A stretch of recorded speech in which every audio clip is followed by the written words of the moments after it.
Thank you, and I want to thank my honourable colleague for South Shore, Nova Scotia. Certainly one of the things that she's championed that we're also working on in the House right now is Bill C-64, dealing with derelict vessels. I want to thank her for that.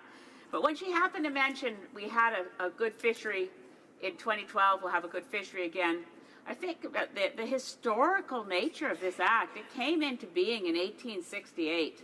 And when one considers what we've lost, we had an abundant fishery, Mr. Speaker. When you consider the Atlantic coast and the great Newfoundland cod fishery that maintained the communities of Newfoundland and Labrador and much of Atlantic Canada for generations, and it was destroyed by the early 1990s. Rebuilding fisheries is, I think, one of the things I'm pleased about this act, the change to focus on restoration of fisheries, and I wonder if the honourable member has any comments on that aspect. The honourable member for South Shore St. Margaret in 60 seconds or less, please. Thank you, Mr. Speaker, and I want to thank my honourable colleague for her intervention and her advocacy for fisheries, because we recognize that it's something that sustains so much of our coastal communities. And I think she's right. This act actually isn't just about protecting fish and fish habitat, it's about growing it. It's about making sure that this is sustainable for the long term.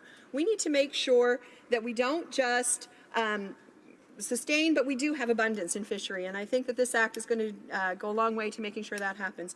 Thank you, Mr. Speaker.